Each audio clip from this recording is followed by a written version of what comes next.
Let's start with the class, and we looked at molecular orbital diagrams for molecules up to nitrogen and molecules after nitrogen. Okay, so हमने इसके examples देखे हैं. Okay, nitrogen तक जितने भी देखे थे वो देख लिए थे. तो मैं तुमको एक जो नोट्स में क्या क्या है वो तुमको दिखा देता हूँ बेसिकली. ऑलराइट, तो जैसे ये है फॉर हाइड्रोजन मॉलिक्यूल. देखो, दो हाइड्रोजन अपन कंबाइन कर रहे हैं.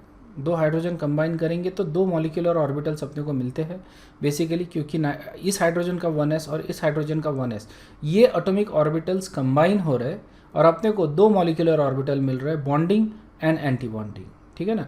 देखो, बॉन्डिंग ऑर्बिटल इस तरह से दिखेगा, यहाँ पे तुमको दिख रहा है diagram. Okay, and anti bonding orbital इस तरह से दिखेगा. Okay, there is a node in anti bonding orbital.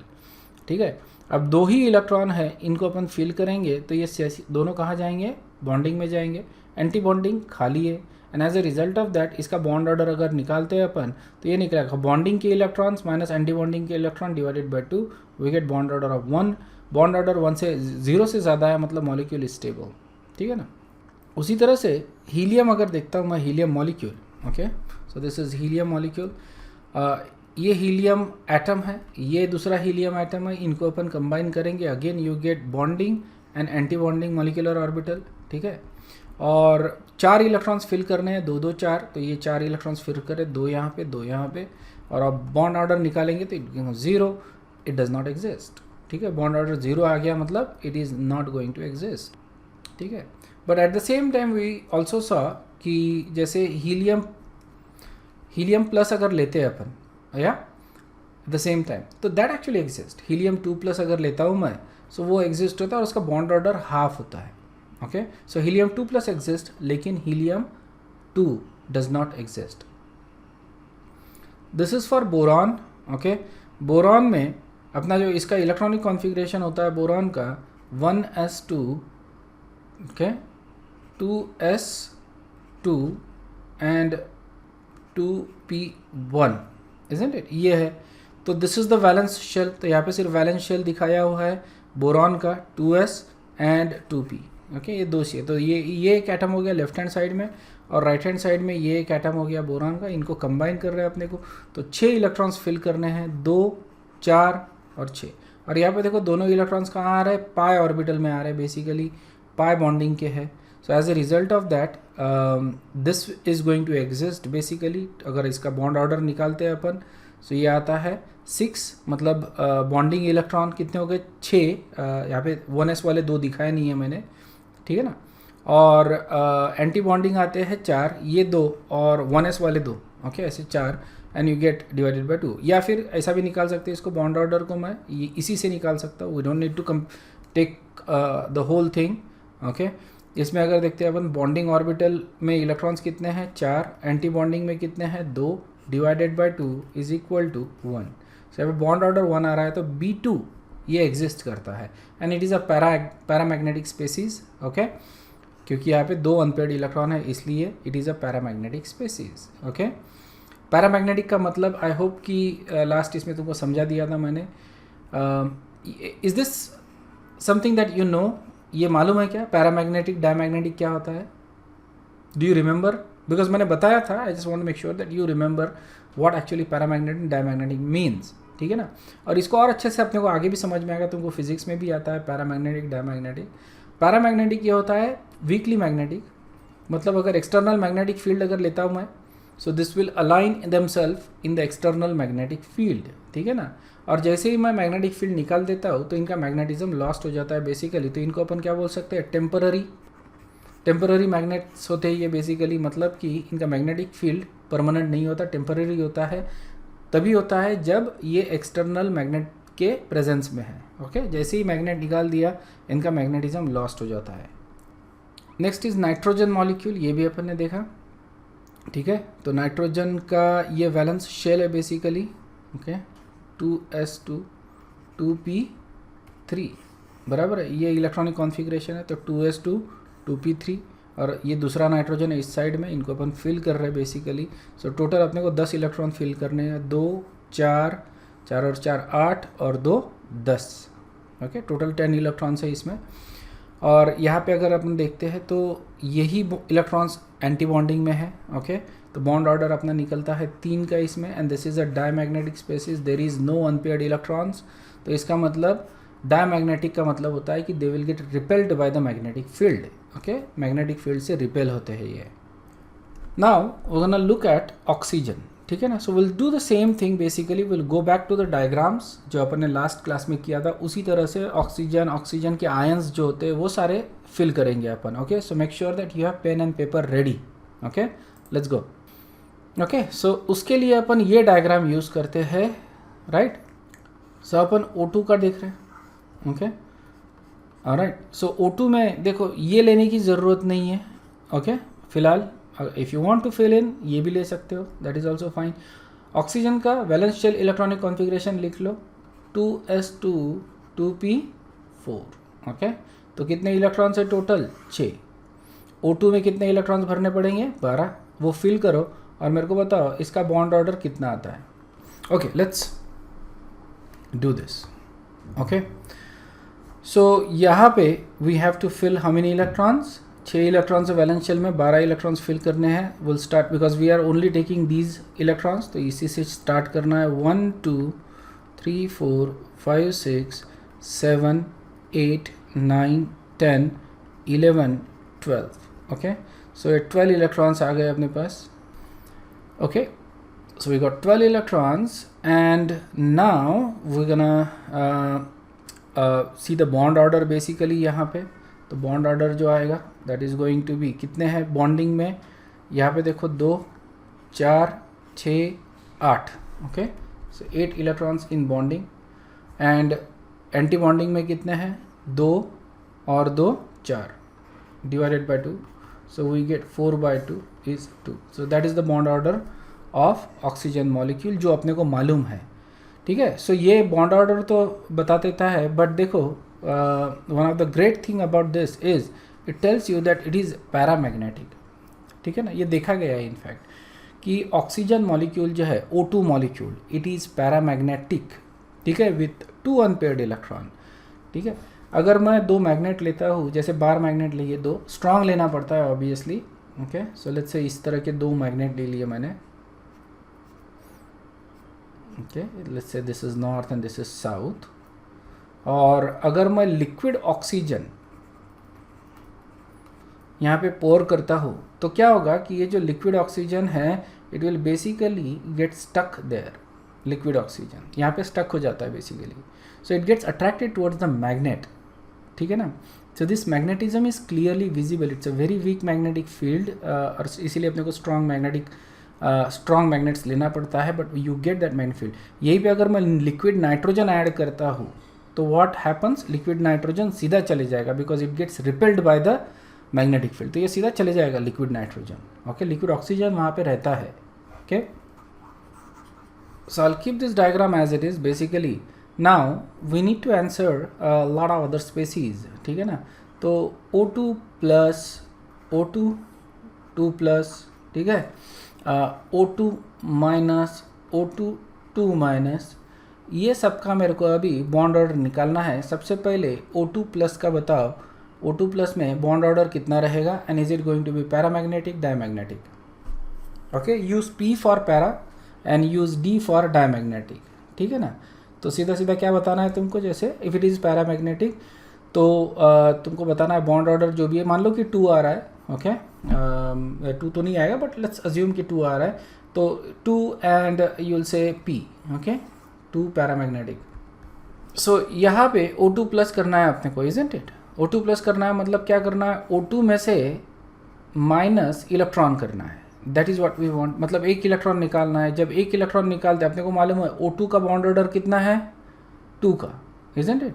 O2 का बॉन्ड ऑर्डर इज 2। देखो किस तरह से अपन फटाक से आंसर लाते हैं, isn't it. You don't actually have to, तुमको मॉलिक्यूलर ऑर्बिटल डायग्राम मालूम रहना चाहिए और ये मालूम रहना चाहिए कि ये जो इलेक्ट्रॉन्स है ये यहाँ पे आ रहा है।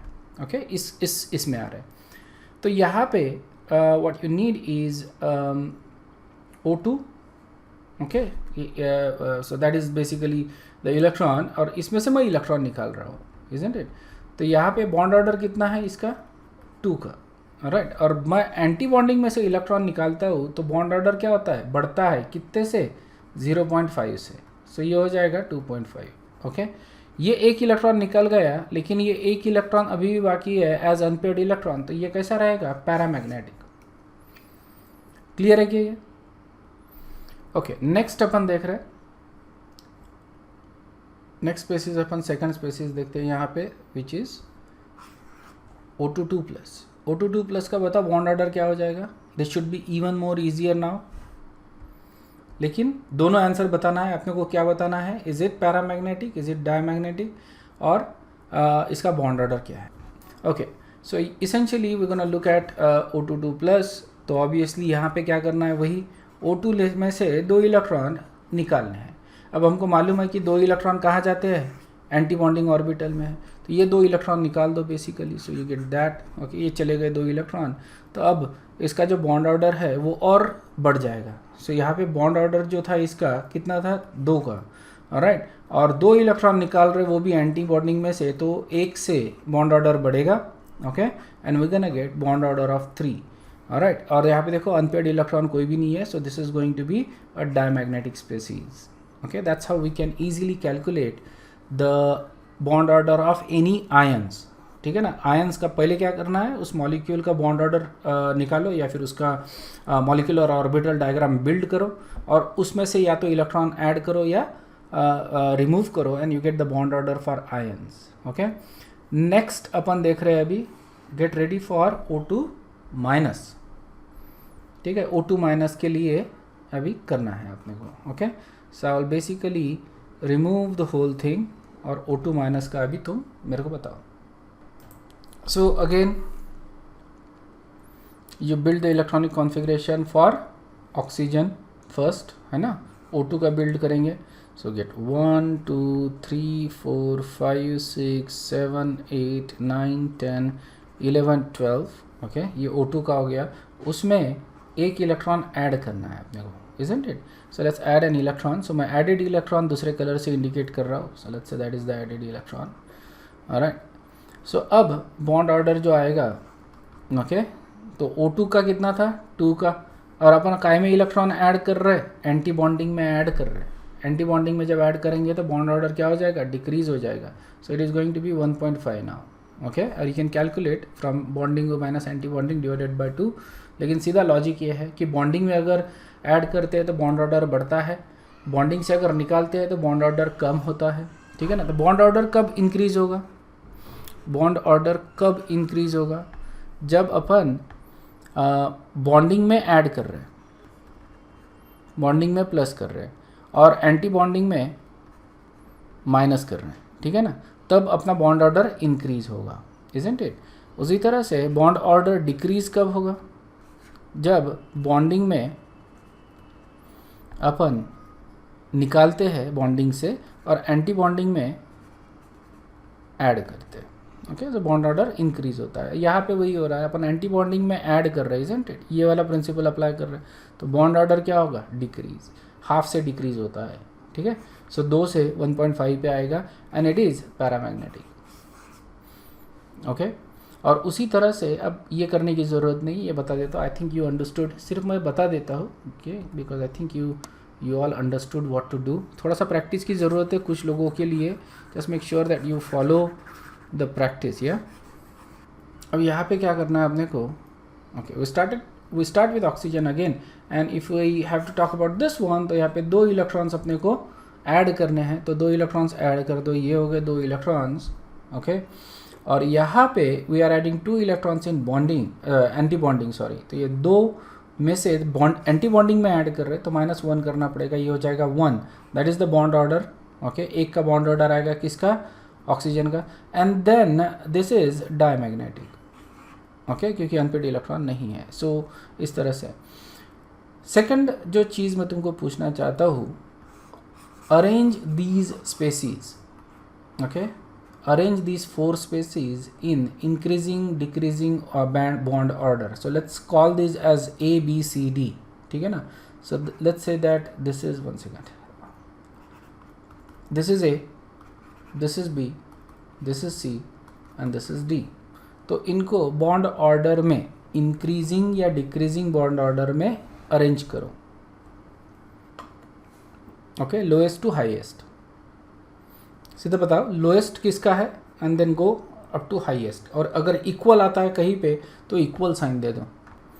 सो ऑब्वियसली देखो क्वेश्चन इस तरह से है कि अपने को चारों का मॉलिक्यूलर ऑर्बिटल ड्रॉ करना पड़ेगा, ऑर्बिटल डायग्राम, इजंट इट? और अगर ऐसा करेंगे तो बहुत ज़्यादा टाइम लगेगा, it will take like more than 3-4 minutes, maybe even 5 minutes. अगर तुम्हारा ऑर्बिटल डायग्राम निकालने का प्रैक्टिस ज़्यादा नहीं है तो अगर तुम लिटरली अगर ऑर्बिटल मॉलिक्यूलर डायग्राम निकालते बैठोगे, ओके,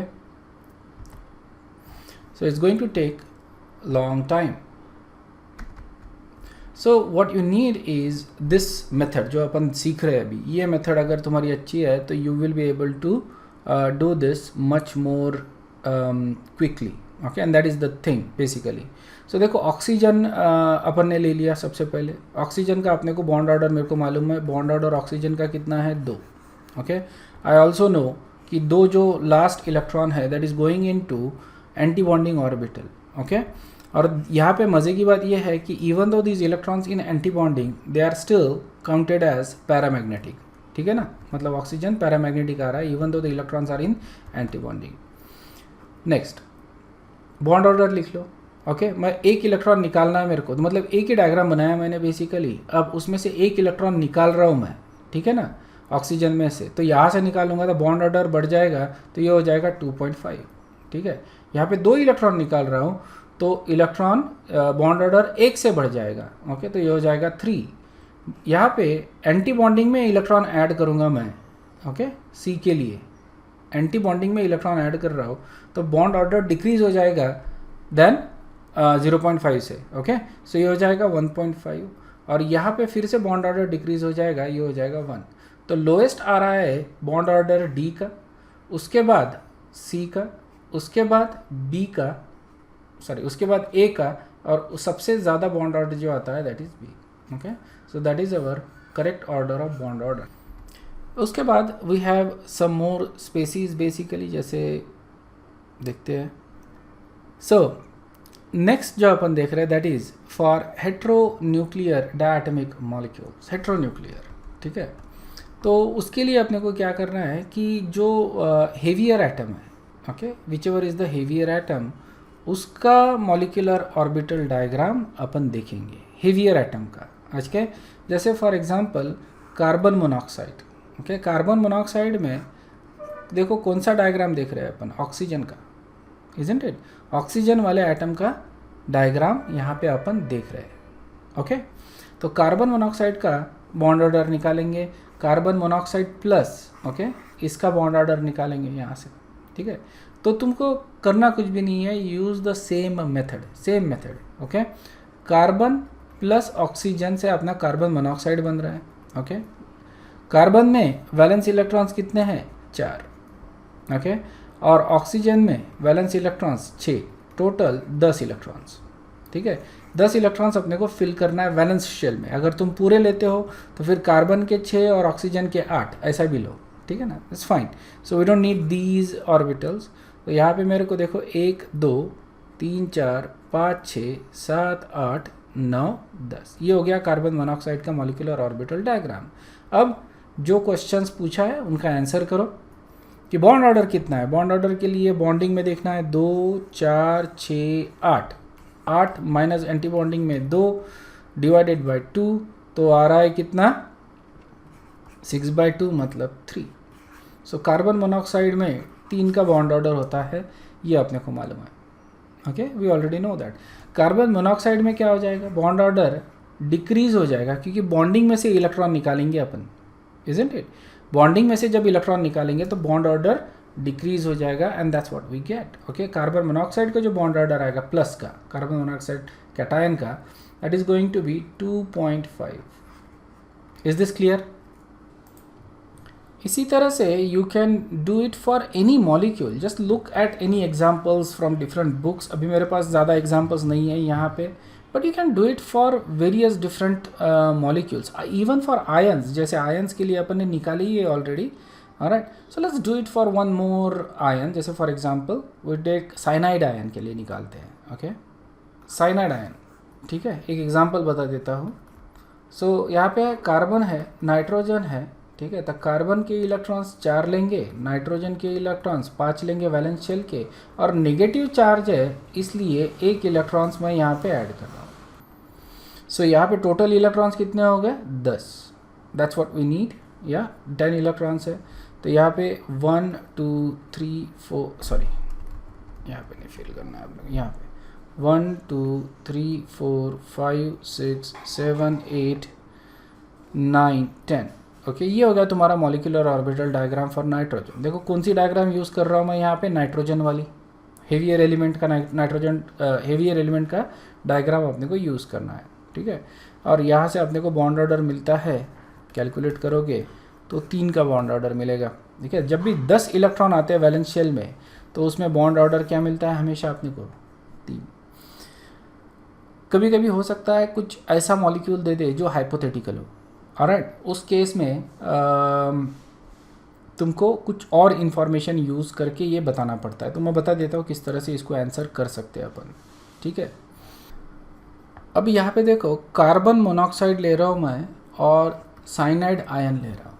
ये दोनों का बॉन्ड ऑर्डर जो आया कितना आया? 3 का, है ना। बॉन्ड ऑर्डर कितने का आ रहा है? 3 का, isn't it. Now if you see that कि सेम नंबर ऑफ इलेक्ट्रॉन्स अगर आते हैं तो बॉन्ड ऑर्डर जो है वो हमेशा सेम ही आएगा। ये तुमको अभी समझ में आना चाहिए ये 2 एग्जाम्पल से। And we can take different examples, ठीक है, for that. For example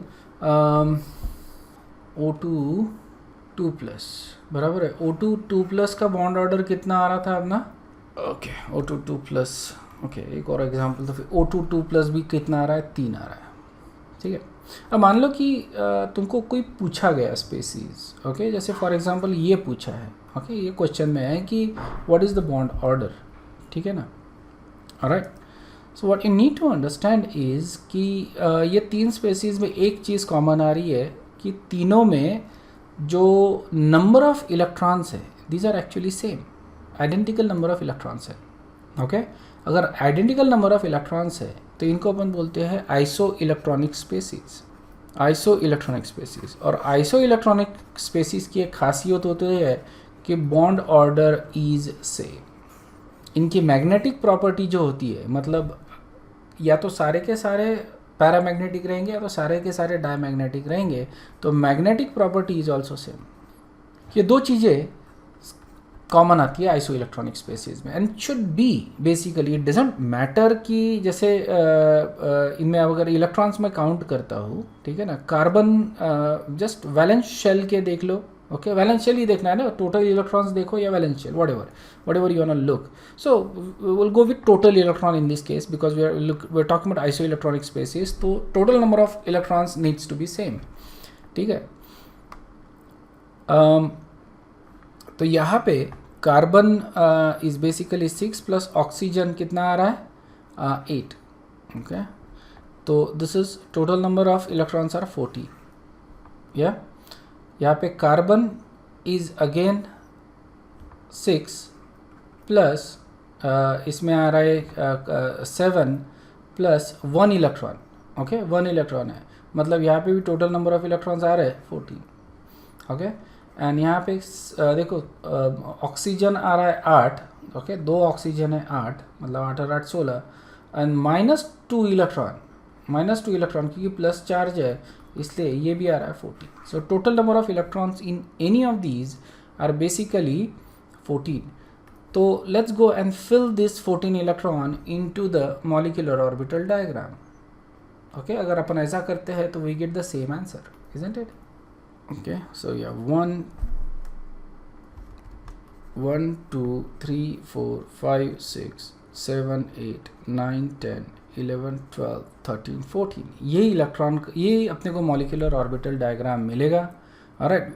whichever diagram you use you get the same thing, यहाँ पे भरो, okay, for most of the molecules, या फिर you just go back to the previous one up to nitrogen, so you get the same, isn't it? सिर्फ change क्या हो रहा है यहाँ पे, ओके, ये चेंज हो रहा है, यहाँ पे तुमको ये पोर्शन चेंज हो रहा है, but you gate basically the same, isn't it? 2 नीचे और 1 ऊपर, यहाँ पे 1 नीचे और 2 ऊपर है, that's it, but you get the same thing, doesn't matter which diagram you use, isn't it? तो ये फिर कन्फ्यूजन जो होता है ना, we don't know which diagram to use, just find isoelectronic species, ठीक है। एक बार तुमको वो आइसो इलेक्ट्रॉनिक स्पेसिस मिल गया तो सारे आंसर जो होते हैं वो सेम आते हैं बेसिकली। ऑलराइट, सो यहाँ पे बॉन्ड ऑर्डर 3 का आएगा and these are going to be obviously even number of electrons है, okay. If there is a even number of electrons तो it can either be paramagnetic और diamagnetic, that is for. But अगर odd number of electron है तो it has to be paramagnetic, ये diamagnetic हो ही नहीं सकता ऑड इलेक्ट्रॉन वाला स्पेसिस। तो यहाँ पे इवन इलेक्ट्रॉन्स है बेसिकली, एंड 10 इलेक्ट्रॉन्स रहने की वजह से we get this particular type of molecular orbital diagram, okay. और यहाँ पे इसीलिए वी से कि इट इज़ डायमैग्नेटिक, ठीक है। और तीनों का बॉन्ड ऑर्डर सेम। सो आइसो इलेक्ट्रॉनिक स्पेसिस जो भी होते हैं, ओके, उनमें you get same bond order. ये क्लियर है क्या, ये अंडरस्टूड है? दिस इज़ वेरी इंपॉर्टेंट, क्योंकि ऐसा हो सकता है कि they give you a species which is something you not heard about, okay. ऐसा कोई स्पेसिस दे दिया जो तुमने सुना ही नहीं है, तो तुमको करना क्या है, उसका आइसो इलेक्ट्रॉनिक स्पेसिस देखना है बस, okay. Same number of electrons वो फिल करो and you got the answer, okay.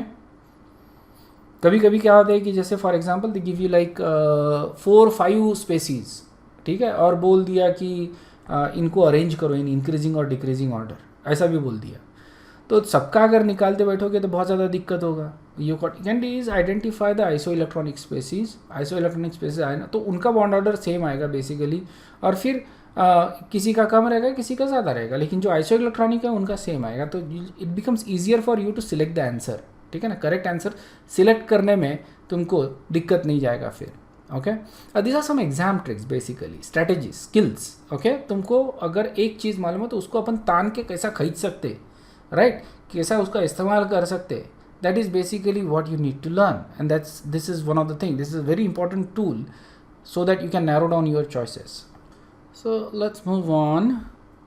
सो हमको क्या इंफॉर्मेशन मिलती है फ्रॉम द बॉन्ड ऑर्डर? हमको मिलता है strength and stability of the bond, बराबर है। जितना ज़्यादा बॉन्ड ऑर्डर रहेगा उतना ज़्यादा ये बॉन्ड स्ट्रांग रहेगा, उतना ज़्यादा ये स्टेबल रहेगा। बॉन्ड ऑर्डर जैसे जैसे बढ़ता है, ओके, वैसे वैसे बॉन्ड लेंथ क्या होगा, डिक्रीज होगा। बॉन्ड ऑर्डर और बॉन्ड लेंथ जो है इनका इन्वर्स रिलेशनशिप है।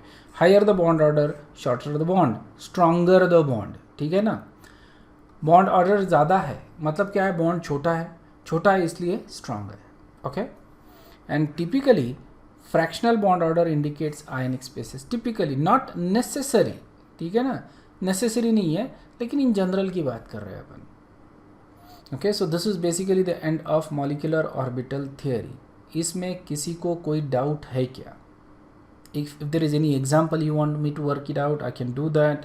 If there is any difficulty, ask it. कुछ चीज़ अगर ऐसी है जो समझ में नहीं आई है, मतलब दैट नीड्स मोर क्लियरेंस, तो वो पूछो, ऐसा तुम पूछ सकते हो, okay. Otherwise I am going to move on to the next concept.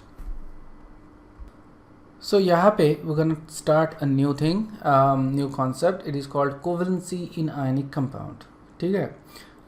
काफ़ी बार तुमने क्वेश्चंस सॉल्व किए होंगे इसमें से, तो तुमको फजान्स रूल ऐसा कुछ दिखा होगा, या आयनिक कैरेक्टर या ऐसा कुछ दिखा होगा in covalent bond,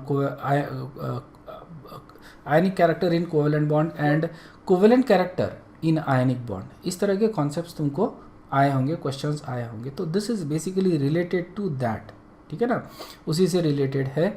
so this is also very important concept, ठीक है। मैं इसको आखिरी में इसलिए कवर कर रहा हूँ basically because of the fact that ये थोड़ा अब हमको ज़्यादा अच्छे से समझ में आता है, because we learn about bonding, ठीक है ना। आयनिक बॉन्ड, कोवेलेंट बॉन्ड, ये बहुत अच्छे से हमको समझ में आ गए हैं, ठीक है ना।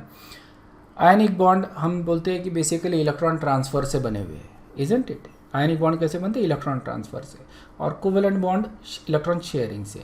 हमने देखा कोवेलेंट बॉन्ड 2 टाइप के होते हैं basically, sigma bond and pi bond, and the third type is basically coordinate bond, ठीक है। ये टाइप भी देखे अपन ने। कोवेलेंट बॉन्ड बनते हैं when the electronegativity difference is low, और जब इलेक्ट्रोनेगेटिविटी डिफरेंस इज हाई हमको मिलता है आयनिक बॉन्ड, ठीक है। एक जनरल अपन ने कॉन्सेप्ट देखे। कोवेलेंट बॉन्डिंग में हाइब्रिडाइजेशन होता है, आयनिक बॉन्डिंग में नहीं होता है, okay. Hybridisation, VSEPR theory, molecular orbital theory, ये सब कुछ जो अपन ने देखा है that is all in covalent bond, ठीक है ना। आयनिक बॉन्ड बहुत कम देखा था स्टार्टिंग में, उसके बाद we just moved on to covalent bonding, और उसमें काफ़ी सारा अपन ने डिस्कशन किया था।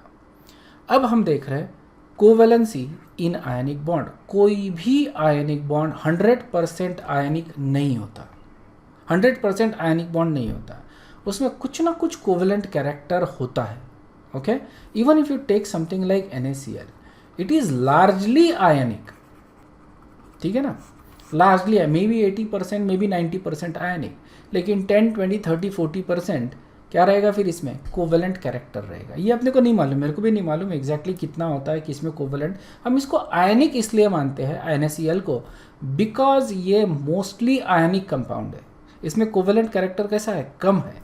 लेकिन अगर मैं AgCl लूँ, क्या AgCl इज दिस आयनिक और कोवेलेंट, इजंट इट? यहाँ पे ये देखा गया है कि AgCl इज ऑल्सो आयनिक, लेकिन इसमें कोवेलेंट कैरेक्टर बहुत ज़्यादा है, और इसके वजह से NaCl और AgCl इनकी प्रॉपर्टी काफ़ी अलग है, ठीक है। ध्यान में रखना, NaCl में मतलब ये तुम अगर देखोगे तो यहाँ पे चेंज क्या हो रहा है, ओनली कैटायन चेंज हो रहा है, इजंट इट? Na को रिप्लेस कर रहा हूँ मैं Ag से, प्रॉपर्टी चेंज हो जाती है। NaCl पानी में बड़े आसानी से घुलता है, AgCl को अपन बोलते हैं स्पैरिंगली सोल्यूबल सॉल्ट, ये स्पैरिंगली सोल्यूबल पानी में नहीं घुलता है।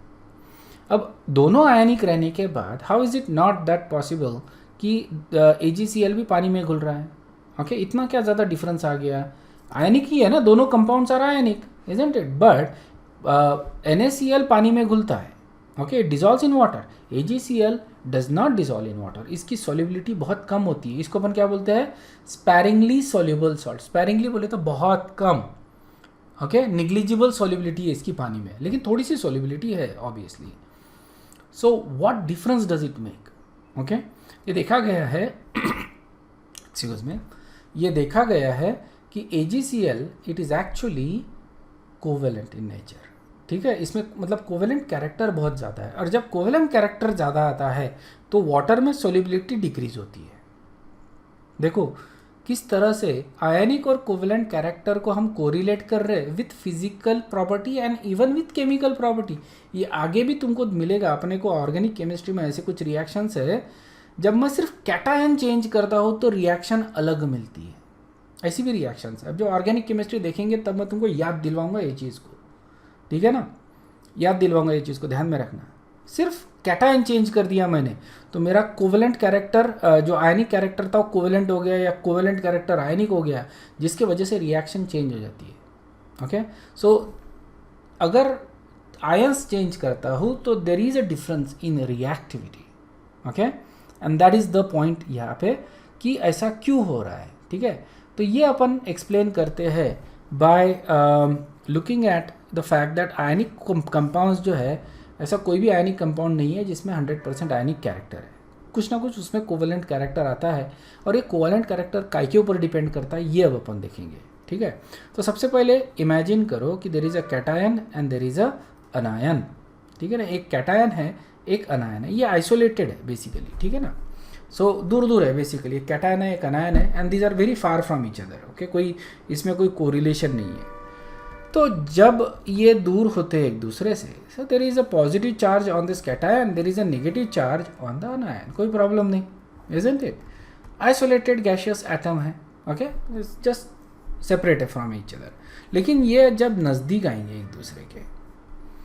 एक दूसरे के जब नज़दीक आएंगे तो कैटायन क्या करता है, कैटायन की टेंडेंसी क्या होती है, it will try to pull the electrons from the anion, isn't it? अब there is suppose to be just a mutual attraction between positively and negatively charge ion.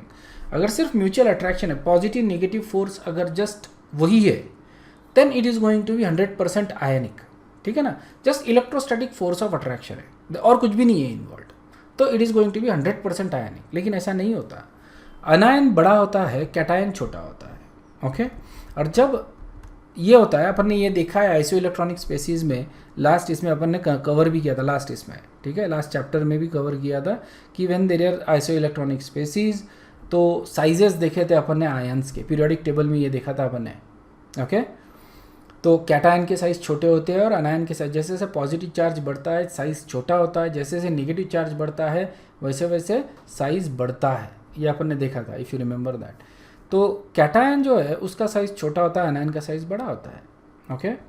जो कैटायन है उसको अपन बोलते हैं polarisable, sorry polarising, polarising, okay. And जो anion है ये होता है पोलराइजेबल, ठीक है। सो कैटायन होता है पोलराइजिंग, मतलब ये पोलराइज करता है, ओके। और अनायन होता है पोलराइजेबल, ठीक है ना। तो ये पोलराइज हो जाता है, जैसे होता है ना कोई पॉलिटिकल लीडर ने स्टेटमेंट दे दिया, ओके, ऐसा है वैसा है, ये तो कंट्रोवर्शियल स्टेटमेंट दे दिया, तो कुछ लोग होते हैं उसको फॉलो करते हैं, तो वो जो लीडर है वो क्या हो गया, पोलराइजिंग, इसका काम है पोलराइज करने का, ओके, समाज में डिवीजन क्रिएट करने का। और जो इसको फॉलो करते हैं वो क्या हो गए फिर, पोलराइजेबल, फॉलो कर रहे बेसिकली उसको, पोलराइज हो गए जल्दी से, कोई पोलराइज कर रहा है और ये पोलराइज हो गए गधे, है ना। सो इसको बोलते हैं अपन, समझ में आया क्या, polarising, okay, this is a polarising, highly polarising, and this is going to be a polarisable, ठीक है, जो भी है, ओके। सो अगर ये नज़दीक आता है, ओके, जब कैटायन और अनायन नज़दीक आएंगे तो क्या करेंगे, कैटायन उस अनायन के इलेक्ट्रॉन्स को अपने तरफ पुल कर लेंगे, ठीक है ना। पुल कर लिया तो जो इलेक्ट्रॉन की डेंसिटी है वो इस डायरेक्शन में आ गई, देखो इसमें अभी डाइपोल क्रिएट हो गया, इजंट इट, डाइपोल क्रिएट हो गया, इधर इलेक्ट्रॉन की डेंसिटी ज़्यादा आ गई, इधर इलेक्ट्रॉन की डेंसिटी कम हो गई। तो इसी में, इसी अनायन में, in the same anion there is a delta positive and delta negative charge, okay, समझ में आ गया ये। उसी कैटायन में, सॉरी उसी अनायन में there is going to be a delta positive और डेल्टा नेगेटिव चार्ज। इस तरह के चार्जेस जो है वो कैटायन में कभी नहीं आएंगे, क्योंकि कैटायन के पास इलेक्ट्रॉन डेंसिटी ऑलरेडी कम है, तो ये क्या करेगा, दूसरे से इलेक्ट्रॉन पुल करेगा अपने तरफ। तो ये अनायन से इलेक्ट्रॉन पुल कर रहा है अपने तरफ, इसके वजह से जो इलेक्ट्रॉन क्लाउड है अनायन का, ठीक से सुनो, इलेक्ट्रॉन क्लाउड जो है अनायन का वो डिस्टॉर्ट हो जाएगा, okay. So this is distorted electron cloud, distort हो गया इलेक्ट्रॉन क्लाउड, पोलराइज हो गया, डिस्टॉर्शन को अपन क्या बोल रहे हैं, पोलराइज हो गया इलेक्ट्रॉन क्लाउड, पोलराइज हो गया, and that is the reason why we get delta positive and delta negative charge on the anion. यहाँ पे डेल्टा नेगेटिव चार्ज रहेगा और इधर डेल्टा पॉजिटिव चार्ज रहेगा, क्योंकि क्लाउड की डेंसिटी इधर ज़्यादा है कैटायन की तरफ, क्योंकि वो कैटायन उसको पुल रहा है। ये समझ में आया क्या, अंडरस्टूड है, क्यों पोलराइज हो रहा है, किस तरह से पोलराइज हो रहा है, ठीक है।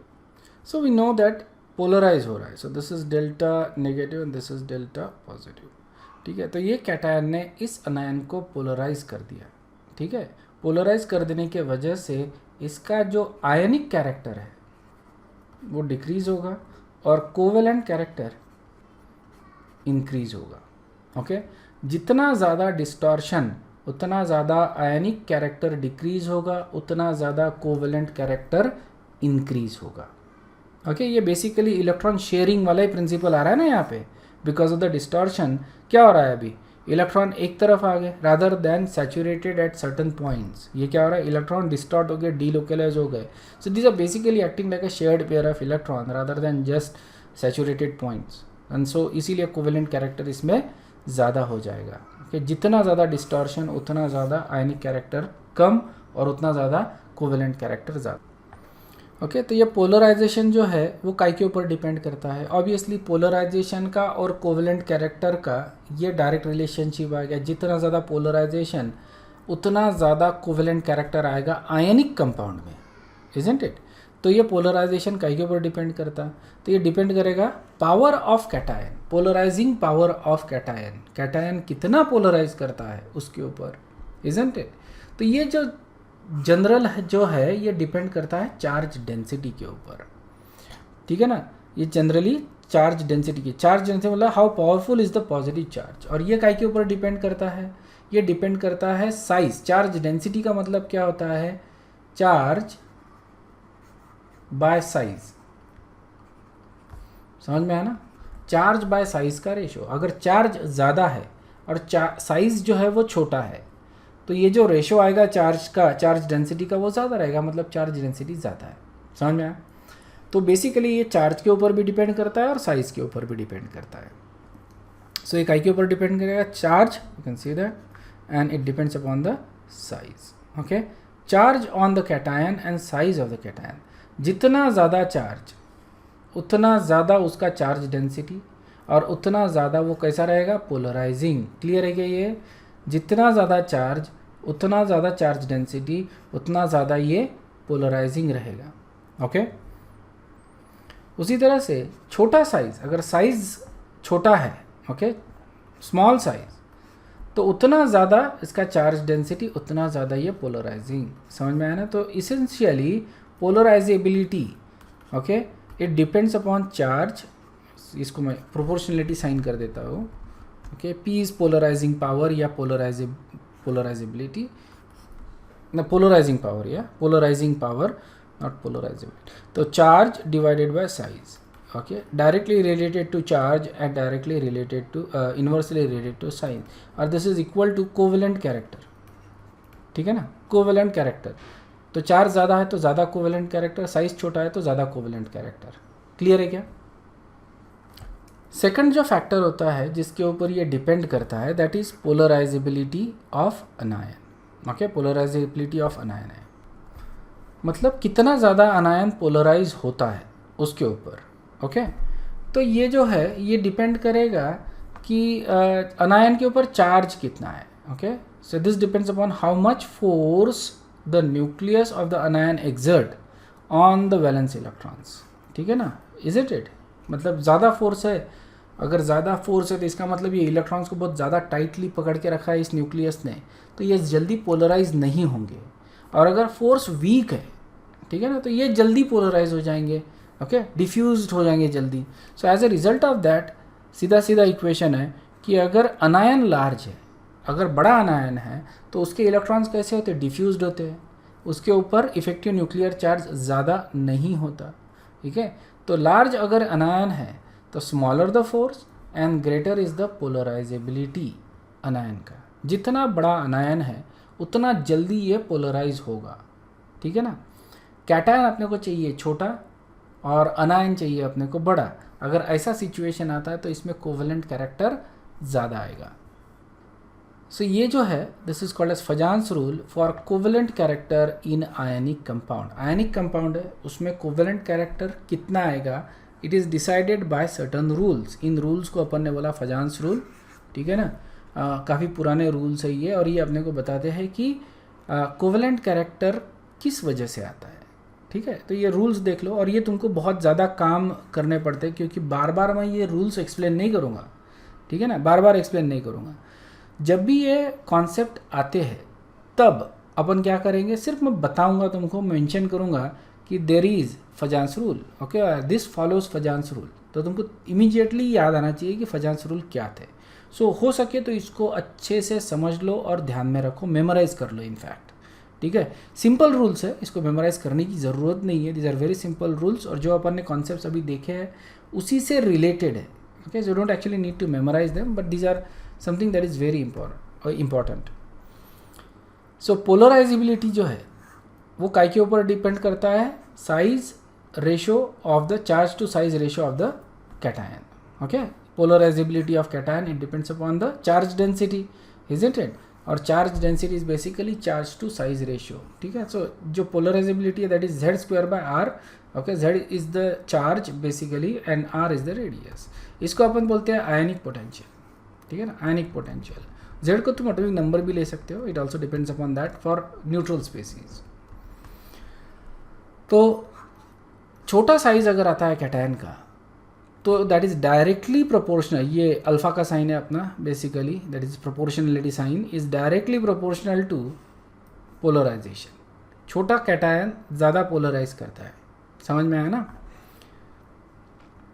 तो यहाँ पे देखो BeCl2, MgCl2, CaCl2, strontium Cl2, barium Cl2, क्या हो रहा है? कैटायन का साइज बढ़ रहा है, इजंट इट? अनायन का साइज इज सेम, कैटायन का साइज इंक्रीज हो रहा है। तो जैसे अपन ये ग्रुप में नीचे, दिस इज ग्रुप 2 के क्लोराइड्स। ठीक है ना, सो कैटायन का साइज बढ़ रहा है, कैटायन का साइज बढ़ रहा है तो पोलराइजेबिलिटी क्या हो रही है? साइज अगर बढ़ रहा है तो पोलराइजेबिलिटी डिक्रीज हो रही है। ओके, साइज अगर बढ़ रहा है तो पोलराइजेबिलिटी डिक्रीज हो रही है या पोलराइजेशन डिक्रीज हो रहा है।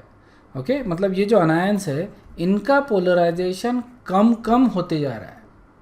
Okay, it is decreasing, polarisation decrease हो रहा है। अगर पोलराइजेशन डिक्रीज हो रहा है तो कोवेलेंट कैरेक्टर ये भी डिक्रीज होगा।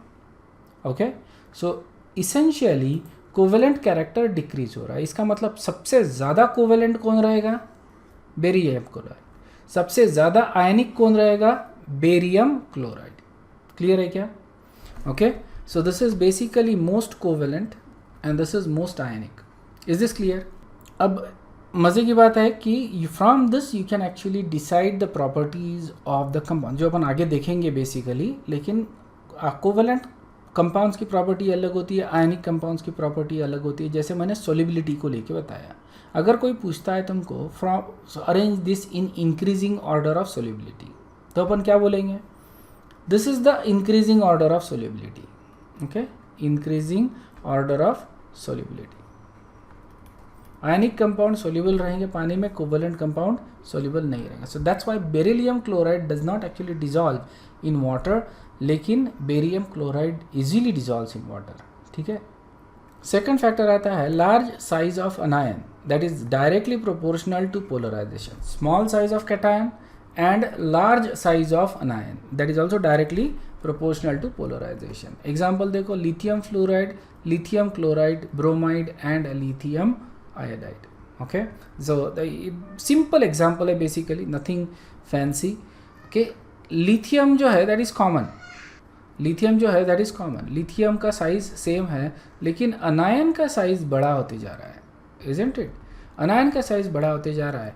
सो as a result of that क्या हो रहा है? अनायन का साइज बढ़ रहा है, तो इनका पोलराइजेशन बढ़ेगा अनायन का, इजंट इट?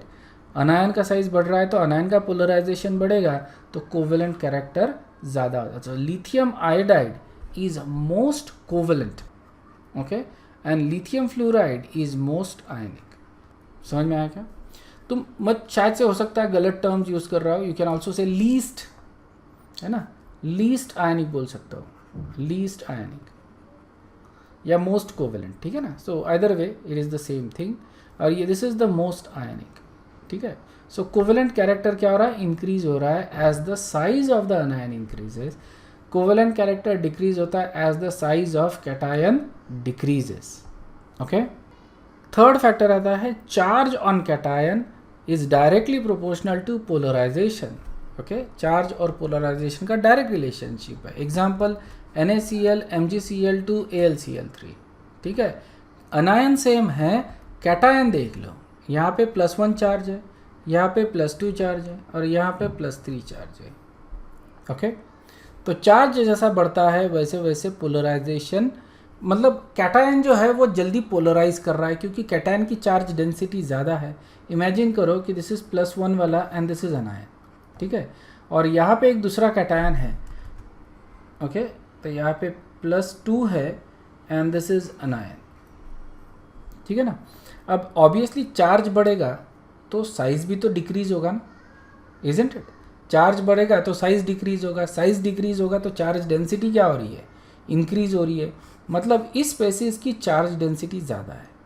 अगर इसकी चार्ज डेंसिटी ज़्यादा है तो इसमें चार्ज पुल करने की भी टेंडेंसी ज़्यादा है, तो ये इस स्पेसिस के चार्ज को ज़्यादा डीलोकलाइज करेगा। Okay, as compare to this, ये भी पोलराइज करेगा, लेकिन यहाँ पे ज़्यादा पोलराइजेशन हो रहा है। ओके, तो चार्ज जैसे बढ़ेगा वैसे पोलराइजेशन बढ़ेगा, और वैसे ही कोवेलेंट कैरेक्टर भी इंक्रीज होगा। तो यहाँ पे कोवेलेंट कैरेक्टर इस डायरेक्शन में इंक्रीज हो रहा है। Aluminium chloride is most covalent, NaCl is most ionic या लीस्ट कोवेलेंट, व्हाटएवर जैसे भी बोलना है उसको तुम डिफाइन कर सकते हो। समझ में? ये कोवेलेंट है, ये आयनिक है, ऑलराइट। और इसीलिए अपने को इसकी प्रॉपर्टी अलग मिलेगी, इसकी प्रॉपर्टी नहीं मिलती है। इसीलिए अपन AlCl3 को एज अ लुईस एसिड करके यूज़ करते हैं।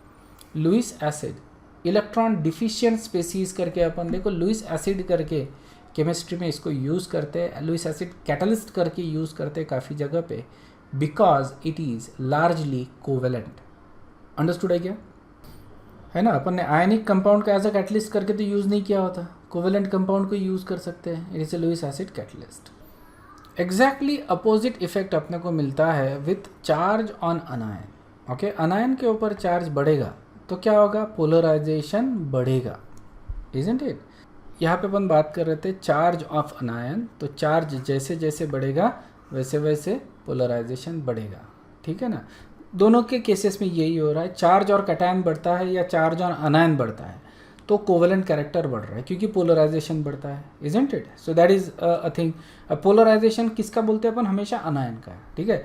तो कैटायन के ऊपर चार्ज बढ़ता है तो वो अनायन को पोलराइज करेगा। अनायन का अगर चार्ज बढ़ता है तो वो खुद अपने आप ज़्यादा पोलराइज होगा, ओके। सो यहाँ पे एग्जांपल देखो, aluminium fluoride, aluminium oxide, aluminium nitride, ठीक है। एल्यूमिनियम ये जो कैटायन है दैट इज कांस्टेंट रखा है अपन ने, सिर्फ अनायन चेंज कर रहे हैं अपन, इजंट इट?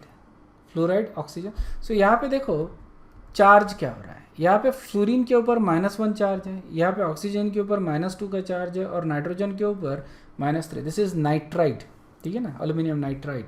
तो जैसे जैसे चार्ज बढ़ेगा वैसे वैसे ये जो अनायन है, ओके, इनका साइज भी बढ़ रहा है। बेसिकली साइज का देखो, N3- इसका साइज ज़्यादा है देन O2-, ओके,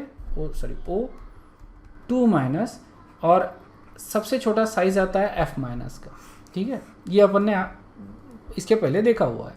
अनायन का साइज बढ़ता है तो चार्ज बढ़ता है तो साइज बढ़ता है, और कैटायन में उल्टा होता है। कैटायन में साइज बढ़ता है तो साइज छोटा होता है, चार्ज बढ़ता है तो साइज छोटा होता है।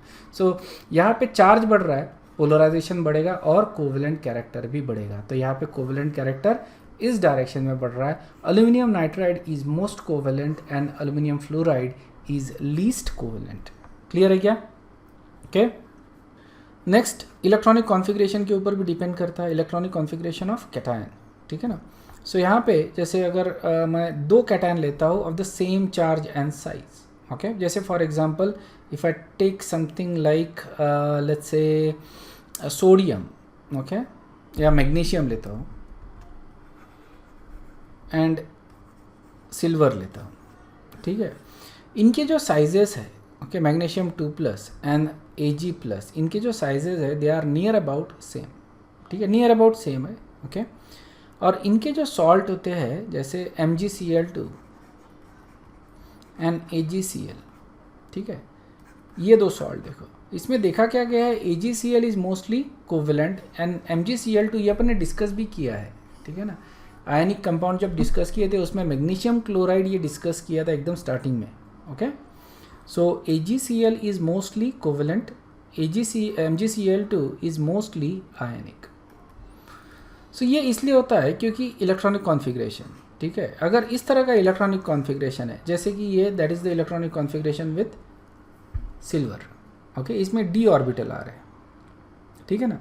ट्रांजिशन एलिमेंट है मतलब d ऑर्बिटल है। तो यहाँ पे क्या होता है कि जो इनर इलेक्ट्रॉन्स होते हैं इनका शील्डिंग इफेक्ट कम होता है, इजंट इट? इनर इलेक्ट्रॉन का शील्डिंग इफेक्ट ज़्यादा है, मतलब बाहर ज़्यादा न्यूक्लियर चार्ज आ रहा है।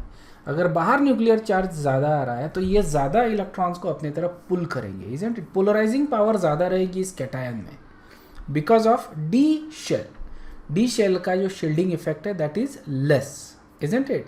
और ये पोलराइजिंग रहेगा because of that, okay. So this is going to be very different, as this is going to be more polarizing than and something like S और P ऑर्बिटल वाले जो एलिमेंट्स है, okay. S block P block के जब element लेते हैं अपन, उनसे ज़्यादा पोलराइजिंग कौन रहते हैं? D ब्लॉक वाले। तो काफ़ी बार ये देखा गया है कि D ब्लॉक के जो एलिमेंट्स होते हैं इनमें बहुत ज़्यादा कोवेलेंट कैरेक्टर मिलता है अपने को, that is basically because of electronic configuration. Understood है कि ये? ठीक है। सो जैसे फॉर एग्जांपल Hg2+ और Ca2+, Hg2+ आ गया D ब्लॉक का, Ca2+ आ गया S ब्लॉक का, ओके, ग्रुप 2 का आ गया। तो यहाँ पे भी देखो Hg2+ में फिर से इनर शेल जो है D का आएगा, ओके, N-1 शेल D का आता है। सो ये ज़्यादा पोलराइजिंग रहेगा, isn't it? This is going to be very highly polarising. तो ये ज़्यादा पोलराइज करेगा किसको? अनायन को। तो Hg के जो सॉल्ट रहेंगे these are going to be significantly covalent as compare to calcium के सॉल्ट्स, ओके।